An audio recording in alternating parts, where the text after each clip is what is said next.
Awesome. Perfect. Thank you, Vlad. And so without further ado, everyone, welcome to Manufacturing Hub with me, Dave, and this guy down here, Vlad. We have made it to episode 38, and we have a very large member of the community, mostly in stature more than anything else, as our guest today, Jeff Winter. Jeff, welcome to the show. Thank you for being here. I'm excited to be here. This will be fun. Perfect. Thank you. Thank you so much for joining us, Jeff. Really appreciate your time. I wanted to start us off. So I know that you're very known in the community, especially in manufacturing automation in general, but could you give us maybe a short summary of your background? How did you get into manufacturing? Me and Dave actually had a short discussion of you getting started in Keyence based on your profile. So I wanted to kind of get your idea on how that came to be. What was your experience like and what were your thoughts at the time? Sure. So yeah, I kind of have an interesting background and been in a lot of different positions. So I went to school for electrical engineering technology. I always loved learning how stuff was made and how it works, but I never actually wanted to be a practicing engineer.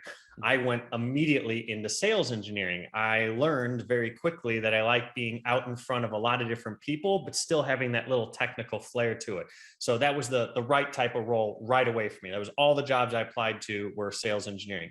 Keyence was the first company that I had, which I thought did a great job of teaching me the base fundamentals about the industry, about how to sell, just about all the things that I was looking for. In my career, I then worked for several different hardware manufacturers, all within industrial automation, where I got to see different flavors of different parts of the machine is what I would ultimately call it. And then the last stint of my career, I switched over to Grantech, which was a system integrator, where I got to learn about the services side as opposed to the hardware and software side of it. And that's when not only did I switch kind of a different angle to the industry, but also different positions. That's where I got to not just do sales, but I got to experience marketing, strategy, a little bit of operations, and kind of become much more well-rounded before I now took my most recent position at Microsoft, which is a industry executive for manufacturing, which is kind of like I'll call it a sales overlay function where I help support the sales team to provide industry expertise to the entire operating unit in the United States.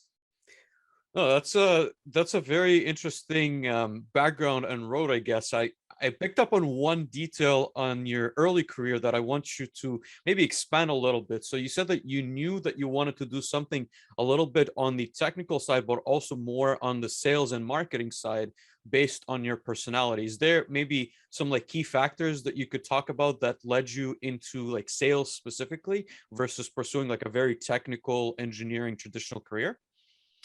It's a good question. I don't know if there's like a specific trigger or specific point. What I found is that what I liked about the aspect of engineering and technology was the social side of it. So actually talking about it with other people, working on things with different people.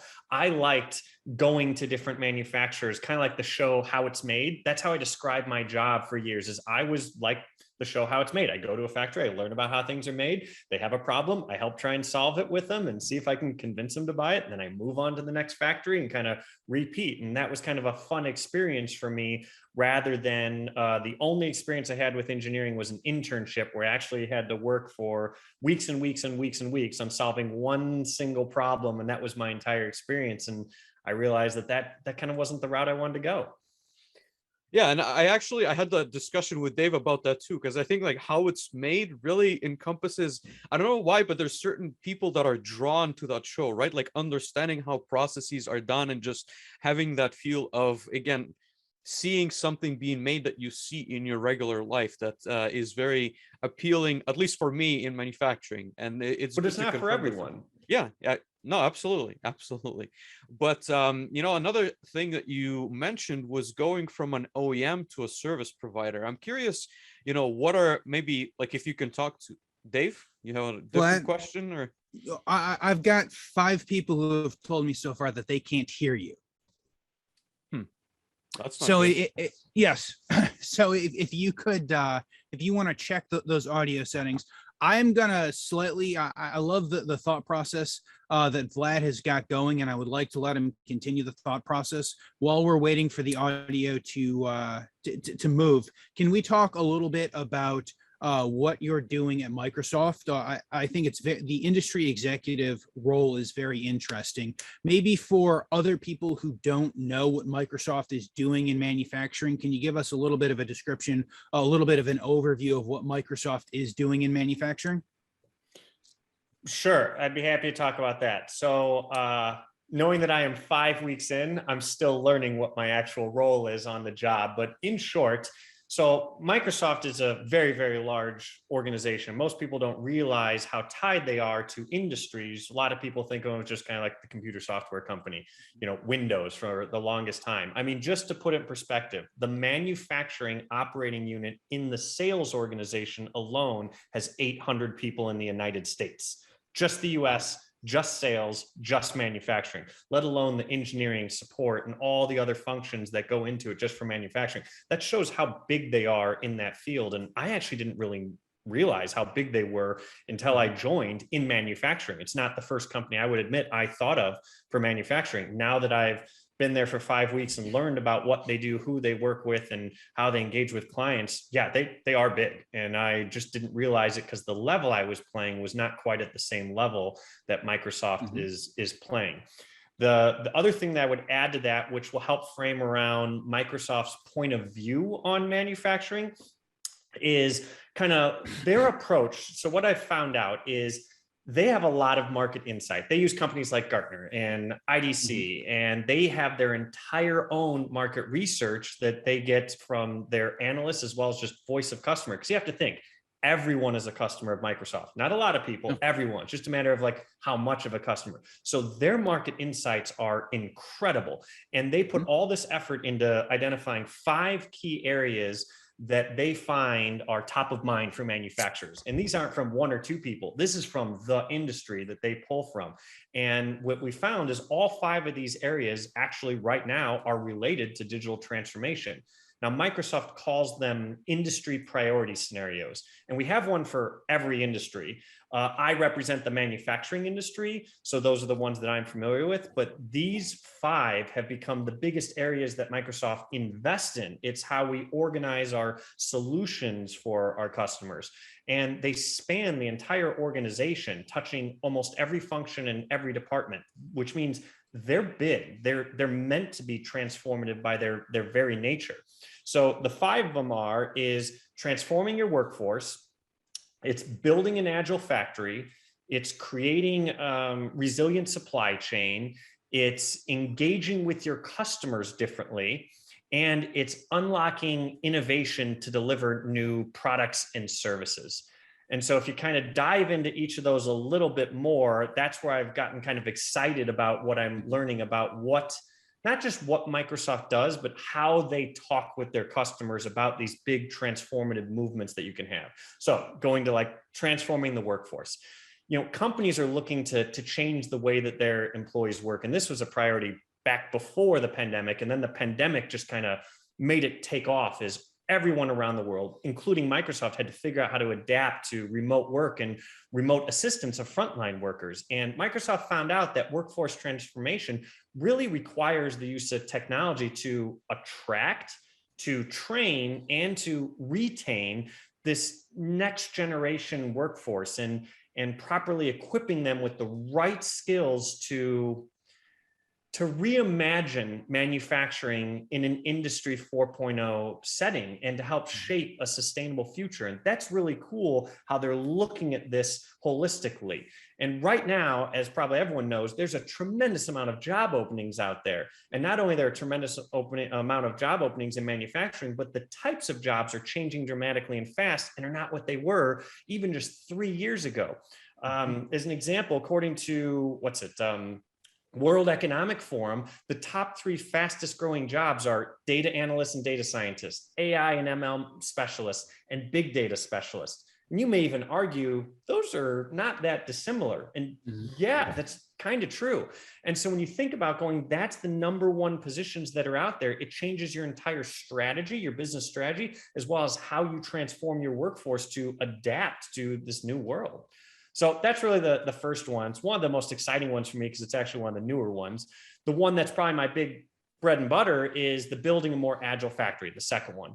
And this is when you customize your products and your services for your customer, and you innovate at the speed that your customers demand, which means you need an agile and a flexible and a responsive production process. You need solutions that help build this factory of a future. And by that, I mean like a complex ecosystem of self-regulating machines and factories that are able to basically self-optimize and customize output and properly allocate resources and kind of seamlessly integrate the physical to the digital worlds. And the way that you get there is really through connecting factory assets by adding sensors to machines and equipment to collect data and then monitor and adjust operations accordingly. And this is where, the concept of IIoT or industrial Internet of Things plays a role.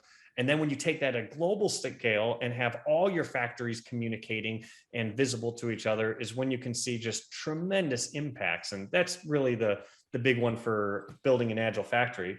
And then probably top of mind right now, at least very recently, is the resilient supply chains. This one is about improving the service resilience and profitability through intelligent supply chain planning and execution. And this has just become a top priority for most companies. IoT Analytics, a company I very much follow, came out with their what are the top concerns amongst CEOs in just Q3 of 2021. So like basically last month. That's how recent it is. Their top two issues are inflation and disrupted supply chain. And they weren't even on the list at the beginning of 2021, just to show how much that changed in just a couple quarters. And this is especially important when you work towards building the agile factory that we just talked about.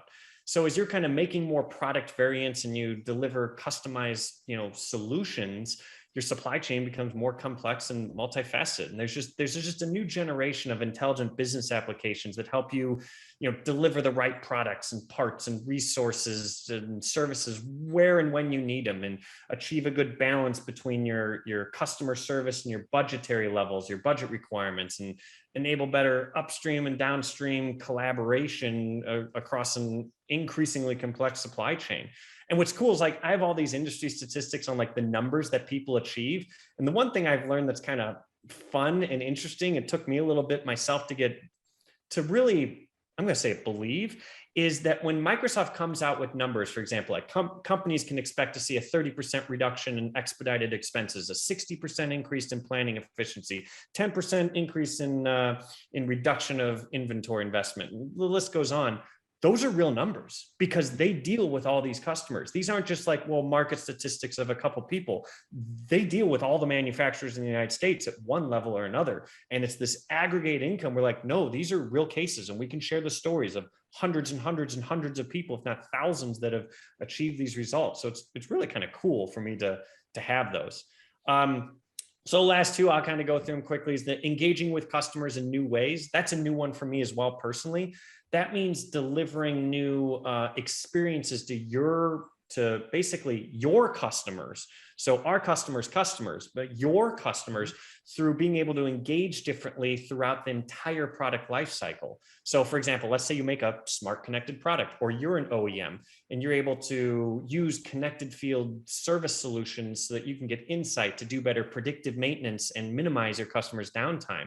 And even like dispatch technicians and using skill-based assignments and empower technicians to have customer insights and real-time guidance. It completely changes the way that you can engage with your customers. And that's a huge area that I've never paid attention before that Microsoft focuses on. And the last one is unlocking innovation and delivering new services, which is around creating new business value through sustainable products and digital services. This is kind of like now offering digital as a service or product as a service, which is a new way of thinking about things. You can leverage all this collected data from IoT sensors and field service and salespeople, even factories, supply chain, to help kind of speed up the innovation cycle, where now instead of waiting for customer survey feedbacks, you can just collect the information on what features are used most by your customers, what's not used, and help with next generation, product builds that you're using. So there's a lot that you can do to be more innovative in that front. And so those 5 areas that we mentioned are really, they call it the viewpoint of Microsoft for manufacturing. It's how we start conversations to, see where we can solve business problems. I don't know if that answers the question, but that's kind of what I've learned in 5 weeks.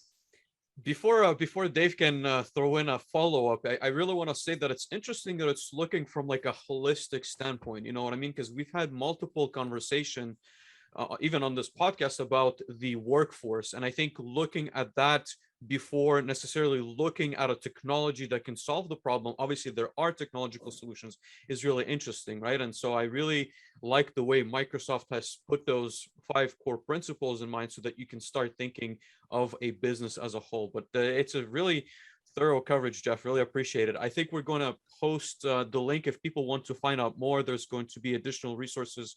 I know that the website goes into quite a bit of depth, if people want to read a little bit more about those 5 key areas. Dave? No, absolutely. So first, I will say, Vlad, we can hear you again on the internet. So thank you, everyone, for the help with that. Once again, this is the fun of doing a live show, not all that dissimilar to a live demo, as everyone knows. Eventually, you run into issues. But no, Jeff, I think all 5 of those are very interesting, right? Especially the major shifts we've seen in the last 2 or 3 years since COVID, and maybe a little bit before COVID, with the transforming workforce and with the engaging customers, how we're very much less so like nuts and bolts machine centric, and now we're much more to the how can we engage and transform and help build out a better, more satisfied workforce so that we can continue to deliver goals. And so I think that that's very interesting. And then also I think it was unlocking innovation, kind of the thought of almost as a service, and that is something that we've talked about, Vlad and I, for a number of hours, right? And I think it's something that we've seen kind of continue to move in the ecosystem of manufacturing. And so I think that that's going to be very interesting moving forward. It wasn't more than 4 or 5 years ago with the thought of buying something as a service was almost like the cardinal sin, and you offer it to a CEO and you just get struck dead at that very moment. And now it has become I wouldn't call it a norm, but it's certainly like a general offering, and you don't immediately get dismissed. You can now have conversations about those. So I think all of those are very exciting. I think, kind of all of those 5 points are very much kind of emerging technologies, or maybe emerging thought processes within the entirety of the ecosystem. And I find the statistics you said about kind of the big data and the AI, and kind of those are the 3 main groups who are being recruited into the industry. I think all of those are interesting. It kind of shows you where the world thinks that this is going to go. And I think it'll be very interesting to see how we can take that data and those data scientists' expertise and kind of overlay that with people who have process knowledge to actually try to extrapolate much of this out. And I would imagine the next couple of years, we will absolutely make kind of marked movements with all of those as well. Absolutely. Vlad, I normally am not the one that gets to ask in the middle of this, so please, can I hand the reins back over to you, and you can continue down your questioning. Well, I want to, Jeff, I want to have a discussion around, so I know that you're very active, again, as I mentioned at the beginning, on LinkedIn, and part of I think a good business strategy is to have a presence as someone who is talking about digital transformation, starting conversations around 4.0. So I wanted to have a conversation around how did you brand yourself, or I guess, how did you get started on building your reputation on LinkedIn, and what do you think it takes? I want to maybe tease out some bits and tips for others who are looking to do the same, because quite frankly, I think that the manufacturing industry as a whole is missing out on the opportunities on this platform. Absolutely. So there's really 2 different things to potentially talk about there. One is thought leadership, which we can dive into more if you'd like. And then second is LinkedIn. And I view those as related. Some people intertwine them or kind of use them similar, but I completely separate them and have a different strategy for each. So thought leadership is about making you branded the way that you want as a thought leader. We can get into the definition. I use LinkedIn as this kind of like overlay strategy for promotional purposes only. So what's new to me is LinkedIn.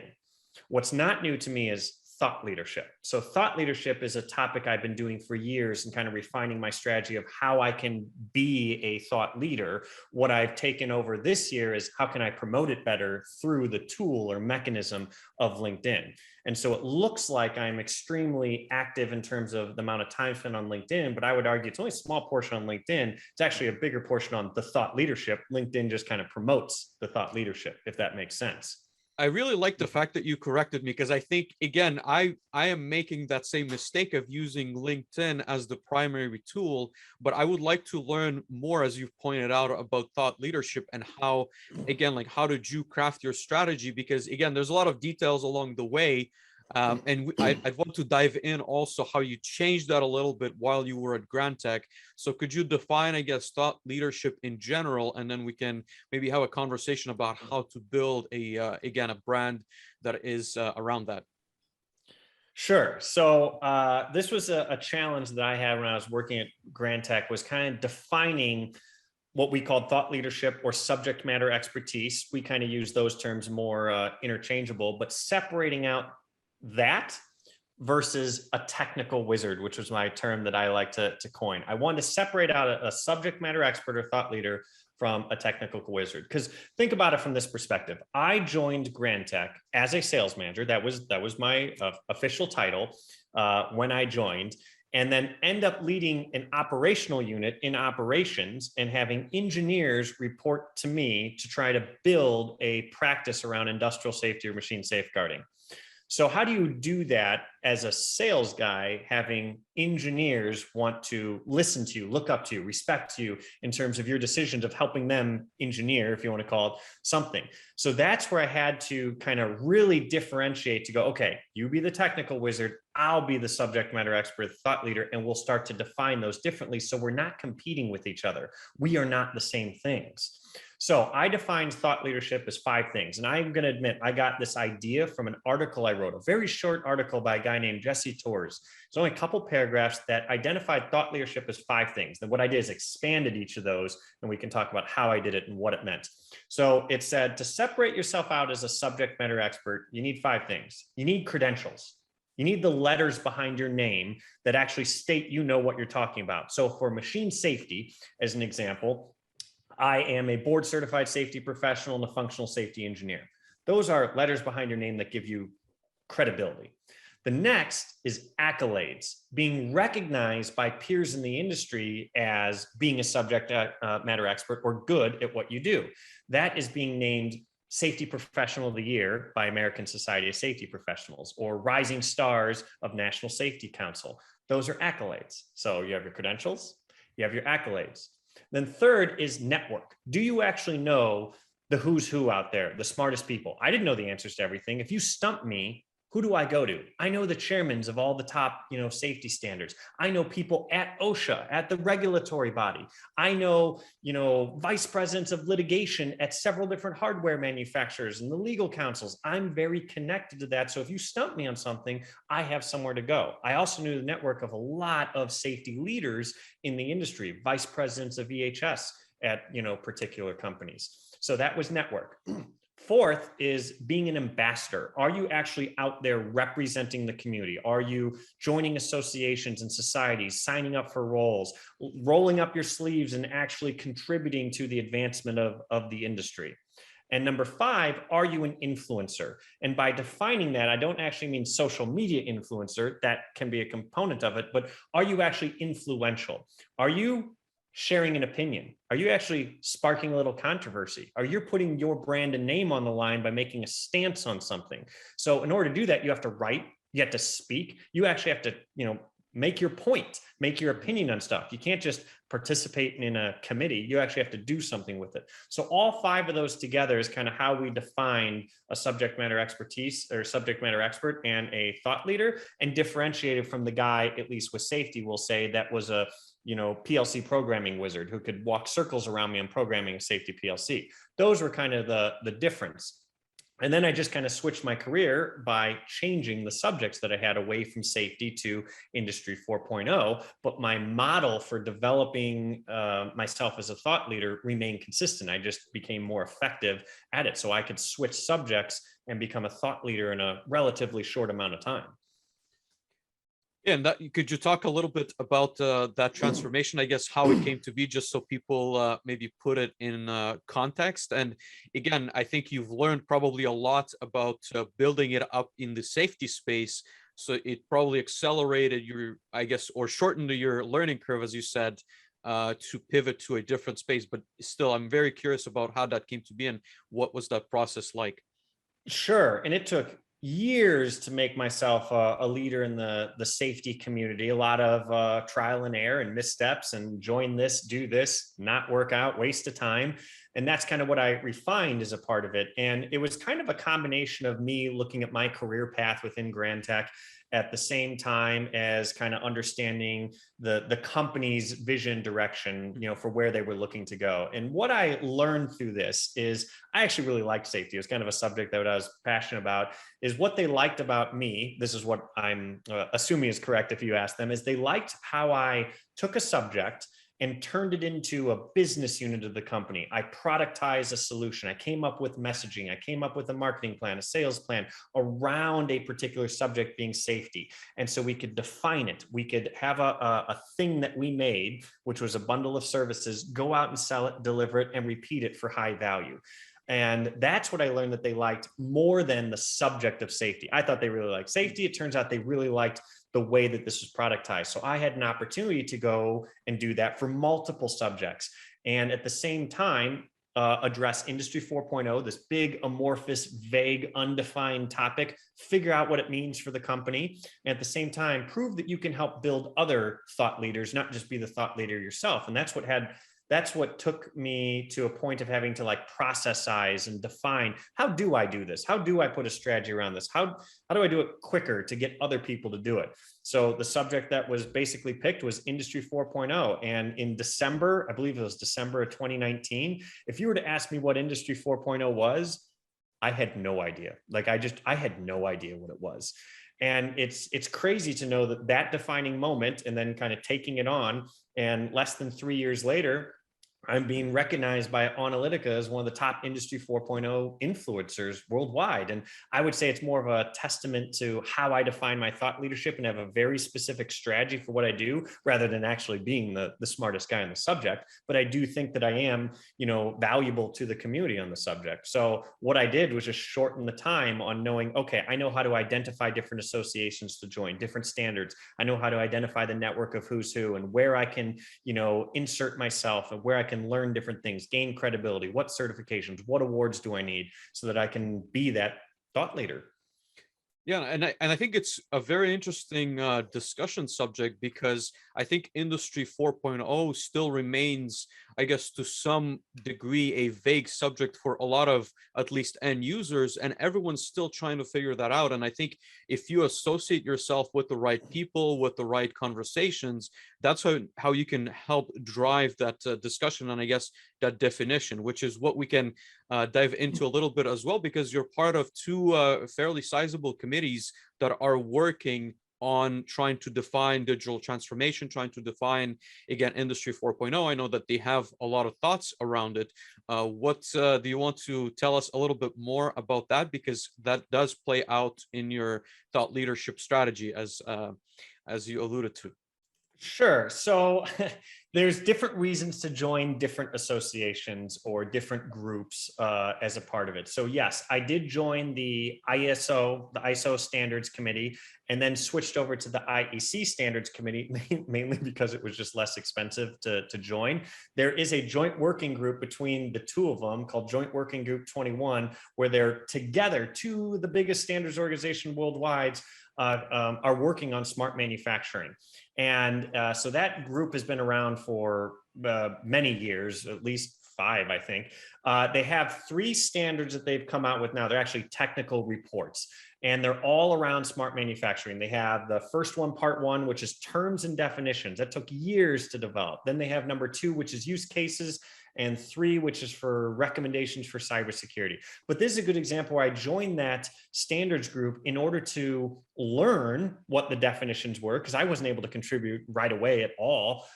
Maybe only recently I'm able to start contributing years later, but I'm able to learn not only what the definitions are, but also see the different world viewpoints on understanding, the differences between how Germany versus Japan versus the US versus Canada, because it's an international standards organizations, thinks about these things. And that knowledge became invaluable for me to then go talk to clients or build strategies around what does Industry 4.0 mean. And this is an example where they settled on the word smart manufacturing because they couldn't get agreement on Industry 4.0, thinking it was too country centric, as an example, even though Industry 4.0 is the more Googled term out there. But my big takeaway from that entire experience is they have I don't know what it is, 100-page document that kind of helps define all of this stuff, everything that you can need. But my biggest takeaway from this entire thing is really Industry 4.0 or smart manufacturing, whichever term you choose to use.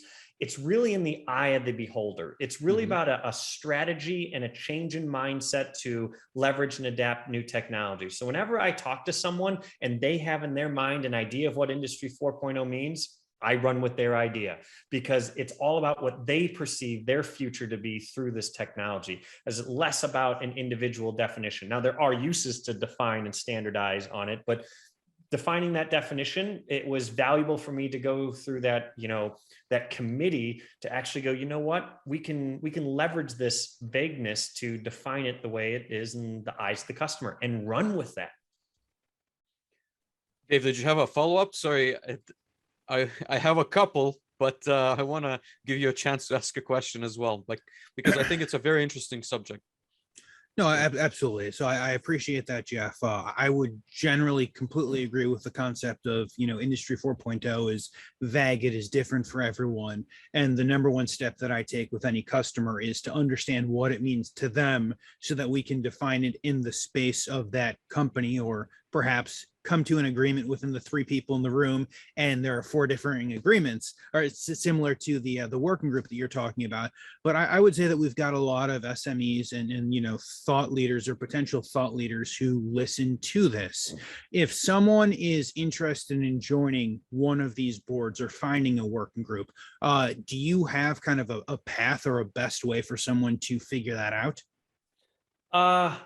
Maybe I can at least share my insight on kind of how I chose, where I chose to get involved. So I'm involved in several different organizations, each one for a different reason, all designed to complement each other around my thought leadership strategy. So first thing you need to do is determine what your strategy is, and then a lot of the elements will kind of fall into place so you can decide where you want to put your time, because it's very easy to join a society, join a standard, join a group, and just get buried in the details and then spend hours and hours and hours and then walk away going, did I get anything out of this?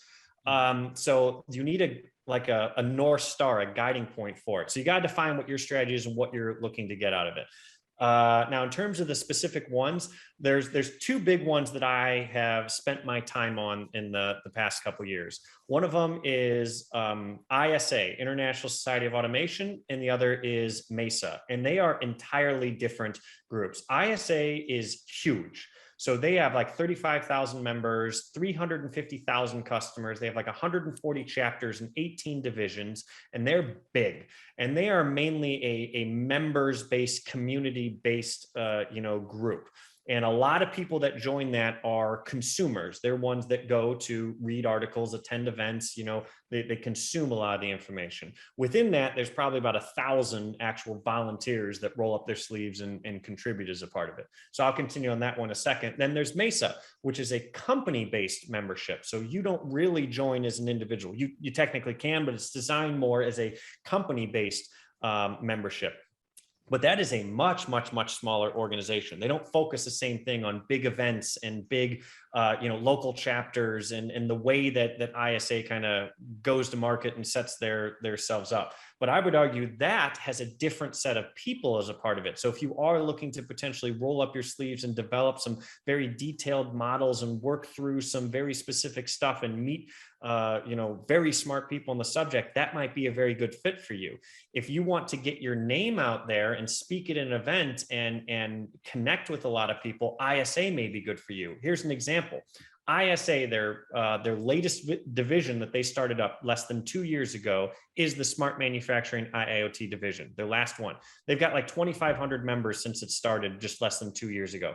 That's a huge amount of people just in that one division that have joined just because they have interest in that particular topic. And they have like, monthly webinars that they do. They write many blogs every month as a part of it. It's a big group. If you want to meet people and engage with like-minded individuals, that's a great group. If you want to work on details and probably enhance your level of knowledge at a very specific level or a specific aspect, Mace is another good one to join. I may encourage both because, like I said, I don't view them as competitive. I view them as complementary. Now, those were the reasons that I chose those two, is because one had a huge access to be able to help with my networking and my ability to help with accolades and credentials.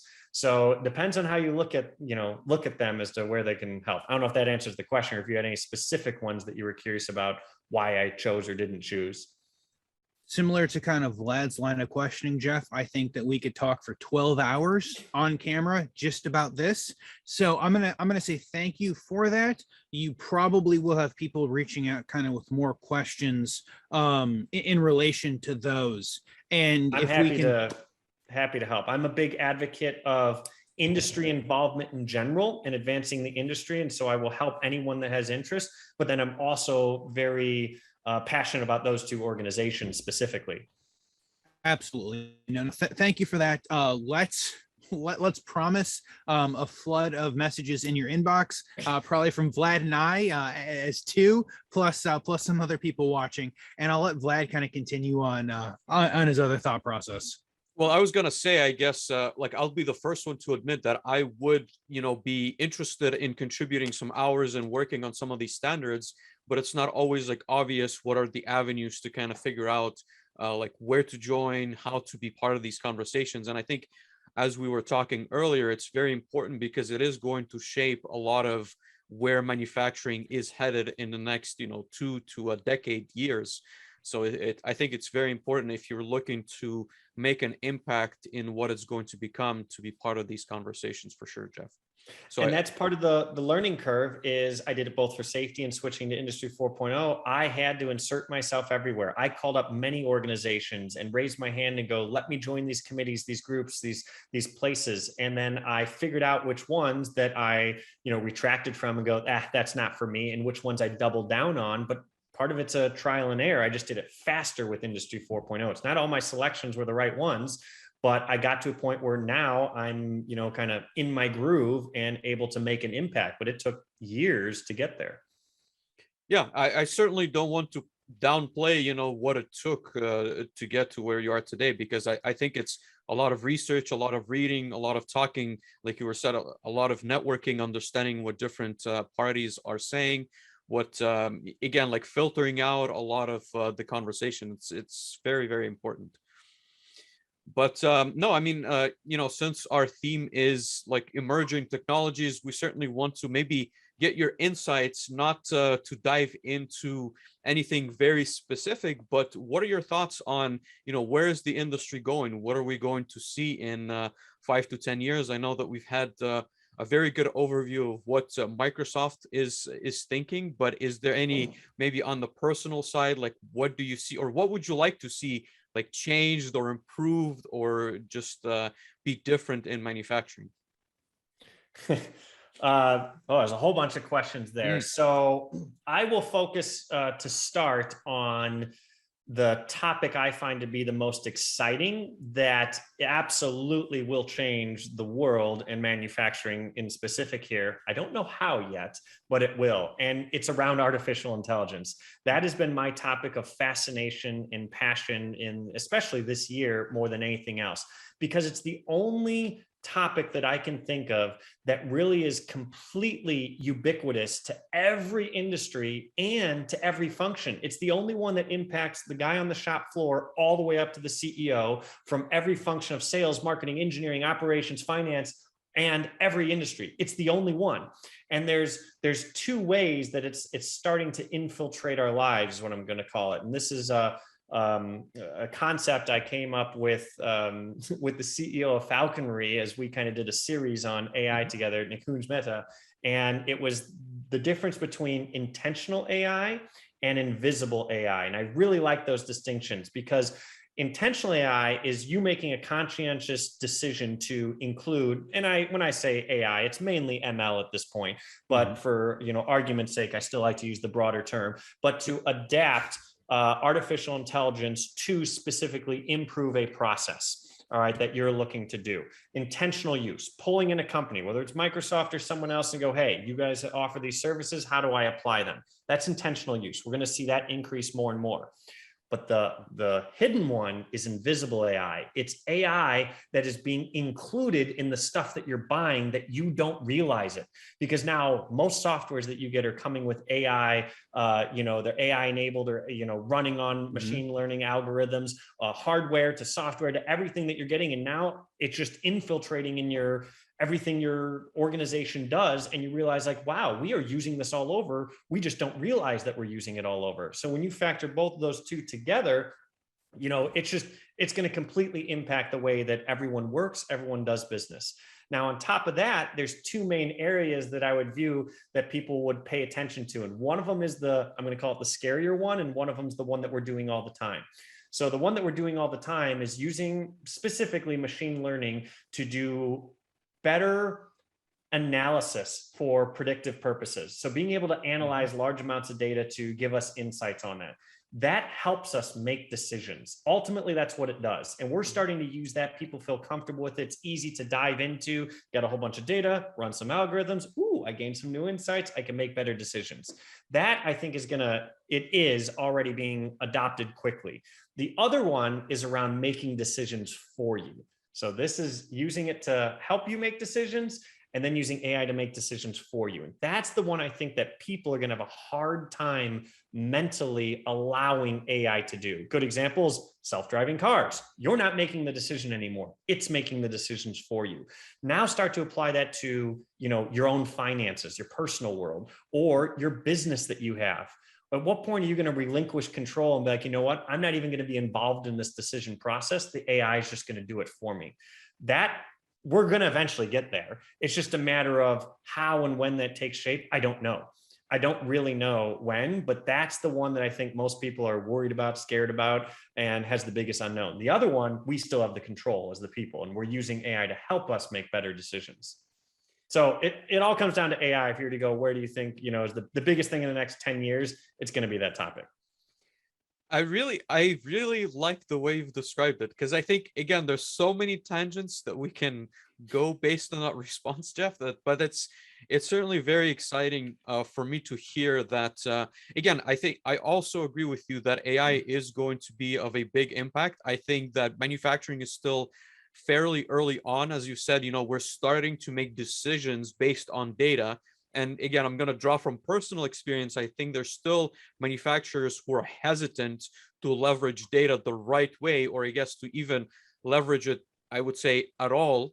But I certainly think we're going to see those progressive changes, and the companies that will leverage data very well. And as you said, the first step is going to be for us to make decisions, and then it's going to be for the machine to make decisions. And I think those are the companies who are going to win in the long run, because I think, again, personal, I would say, like, comment, I would prefer a machine driving me than a lot of the maybe human interactions, because at the end of the day, I think we're personally slower to respond to dangers, right? Like, there is a reason why a machine can make better decisions for us. And I think the same is going to happen in manufacturing. We're going to see, as you said, machine learning and AI make decisions that are going to be smarter, that are going to be real time, and that will drive to, again, like, savings and better performance of machinery. Dave, what are your thoughts on all of that? Because I think I absolutely agree with what Jeff has been saying.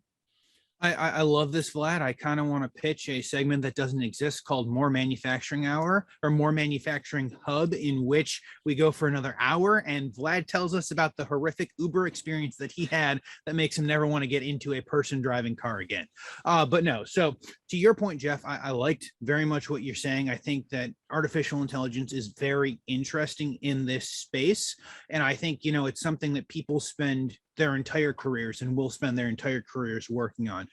We won't get a chance to talk about a ton of practical applications, but because I saw him in here, Jim Gavigan, he was on the show earlier. He and I actually nearly a year ago went through and talked about some multivariate analysis on his YouTube channel, Industrial Insight. You guys can go ahead and check out that entire thing in which he kind of walked me through a very long example. I think there are a couple of hours worth of video out there of going through. I think it's technically more like on the machine learning regression analysis side, but we kind of displayed it in a bunch of very different ways. And that was very interesting to me, part of the reason why we shared it out. And so you guys should go ahead and check that out. But now, Jeff, it's one of my it's my second chance to get to embarrass Vlad today. So we don't have a sound for the ad read, so I get to ask Vlad to laugh in an uncomfortable manner, so I can do it. So Vlad. Perfect. Thank you for that. So again, we would like to thank Siemens for going and sponsoring the emergency technologies theme. And I have a bit of a bit of something that's almost embarrassing to admit. And we'll talk about it shortly after this. So Siemens wants us to talk about 25 years of totally integrated automation. So 25 years ago, Siemens established an end-to-end communication, integrated engineering, and data management in a factory for the first time. Today, TIA enables a smart link between the production environment, OT, and office environment, IT, of manufacturing industrial enterprises. Siemens is working with and for our customers to drive efficiency and productivity today and in the future. 25 years of TIA, and the beat goes on. And so my slightly embarrassing thing is I'm sure at some point I knew TIA stood for totally integrated automation. And I can't tell you how many times I've opened up TIA portal or watched people do awesome things in TIA portal. And it's like, wow, I didn't know that it worked. And it wasn't until I read this that I realized that TIA portal stands for totally integrated automation portal. And as I messaged Vlad shortly after I read this, it makes complete sense. Thank you to all of the German engineers who put something that was completely logical in place 25 years ago. But Siemens invites you guys to take a look at siemens.com/TIA. Vlad, any other embarrassing comments about me not realizing that TIA stood for totally integrated automation before we move on? No, I think it was great. Awesome. Perfect. Thank you for that. So, Jeff, we're getting close to the end. And as I said, we try to be respectful and generally fail every week. But we're going into the section in which we want to ask you some more like rapid fire questions. So very slow rapid fire questions. We'll have new graphics, slow rapid fire questions, but no.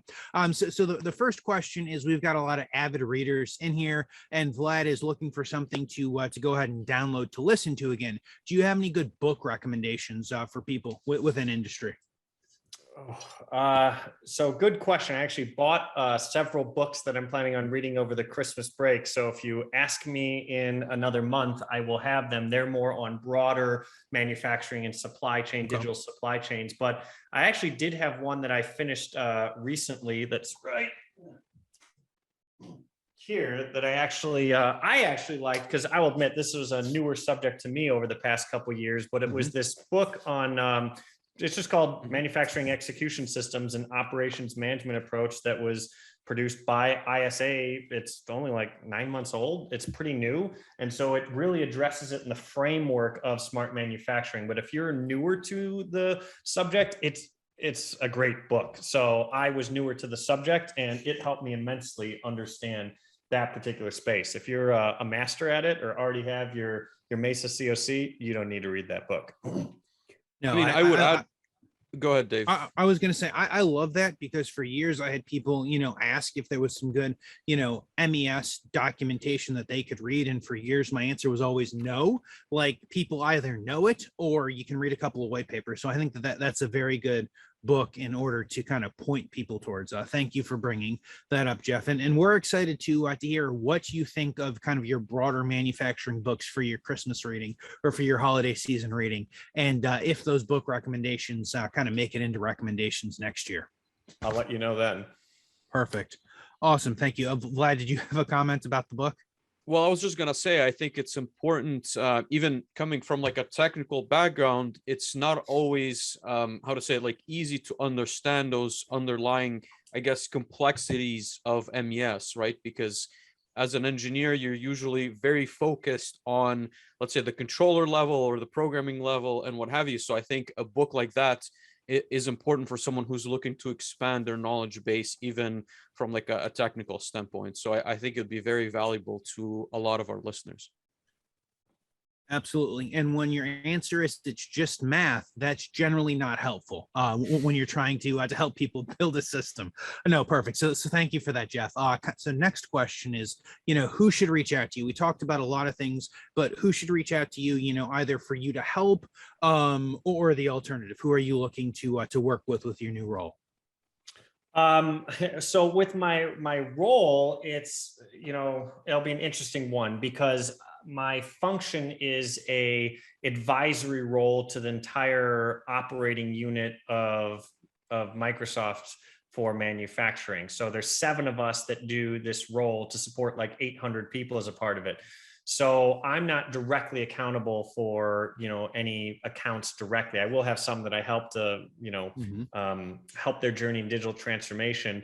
So really, if anyone has any questions related to how to apply the Microsoft point of view to their account, it's either myself or one of the other 6 that will help them do that. That is my primary function of my job, is to help clients through that digital transformation journey. Other than that, reason to contact me is if you are interested in helping to advance the community, advance the industry, and maybe looking for a starting point.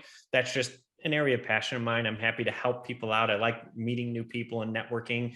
And so I'm happy to connect dots or make recommendations there for you. No, perfect. Thank you. And I think that kind of goes very well to the next question. The last question I have for you at the moment is, do you have any career advice for other people in industry? Good question. So this one's going to be a little biased because of the recency bias of it. But I'm going to tell everyone that you need to be on LinkedIn. Like whatever you're on it, you need to be on it more. And this is based off of a couple of factors that I have kind of coming together. One, when I was at Grand Tech, my last role, I was leading the marketing efforts there. And so I paid much more attention to statistics of what's going on and how impactful and influential it is. Now, when I say be on it, that doesn't mean you have to be an influencer, post all the time, but you need to be on it.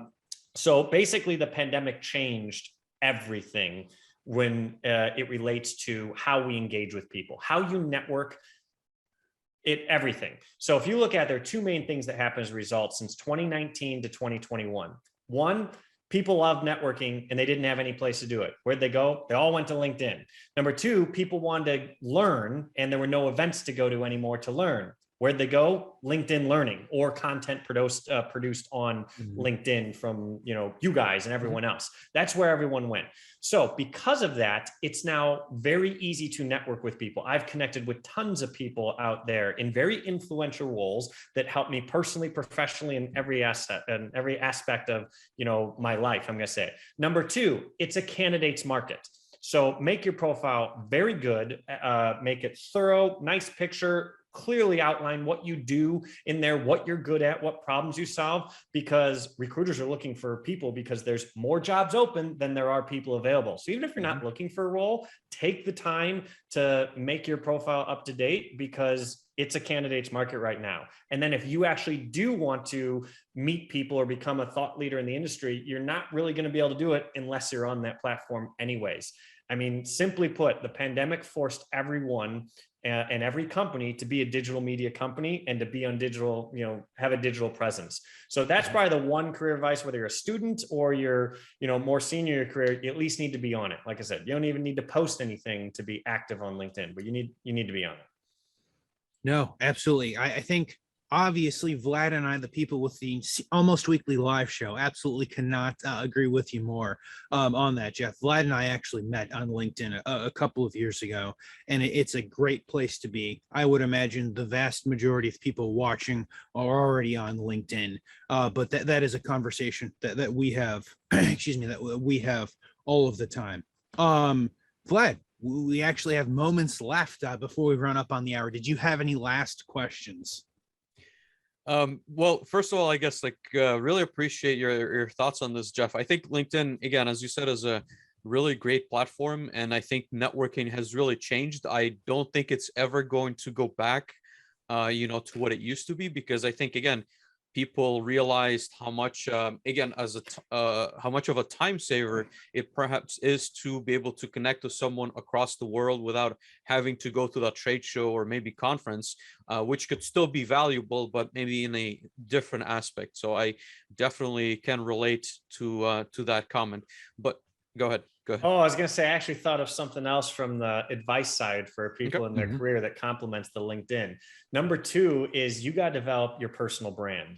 That doesn't mean you have to be a marketer in marketing, but you need to have a personal brand. LinkedIn is the avenue to present that, but force yourself to think about it. Answer two questions for yourself. What skill do you want to be known for, or skills? And what knowledge do you want to be known for having? And that will shape the way that you interact, network, communicate with everyone, based off of what brand you want. When someone says, oh, John Doe, he is blank, or he knows blank, what do you want them to say for that? Is it a good problem solver? Is he a good salesperson? Is he good at a particular programming language? What is the thing that you want them to say? And that will shape what you put on your profile, how you talk to people inside your company and outside your company. And so develop your personal brand and make sure that it guides your decisions.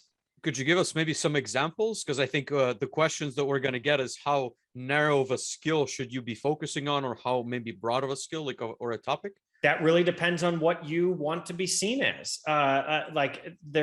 If you want to be, seen as a salesperson, then we need to make sure that your skills are seen related to sales. That's different than your knowledge. You may be very knowledge, for example, on, let's say, industrial safety or machine safeguarding, but your skill is go-to-market strategy. So those are two different things, and you can change them at any time. I had to conscientiously go through a personal brand difference from being seen as a salesperson to a marketer to a strategist, then back to sales, change the actual skills, but then the subjects change too. And it's okay to change that. But having that clear, identified personal brand guides how you talk to people. Like I said, inside your company, your boss, your superiors, others, your peers, as well as people outside the company. It will guide the way that you talk to them. Yeah, definitely something that I need to also take care of. I think that's very valuable advice and highly underestimated, I think, by many individuals, for sure. Really appreciate that, Jeff. Absolutely. No. Thank you, Jeff. And thank you, everyone. Again, this has been episode 38 of Manufacturing Hub with me, Dave, and this guy down here, Vlad. If you want to connect with us, you can see us on manufacturinghub.live. You can get Vlad at solusplc.com. I'm on dave-griffith.com. Jeff, you guys can absolutely connect with Jeff and everyone else on LinkedIn. If you're not on LinkedIn, as Jeff said, you should be on LinkedIn. Follow us on manufacturing. I think we're now the Manufacturing Hub podcast on LinkedIn, and you can connect with Jeff and everyone else there. Again, thank you for Siemens for sponsoring this theme and their continued sponsorship of the show. And until next week, well, we won't see you guys live next week, but next week you guys will get the podcast, and we will see you live in 2 weeks. Thank you, everyone. Thank you, Jeff. Thank you, everyone. Thanks, guys. Yep. Thank you. Yep. Bye-bye.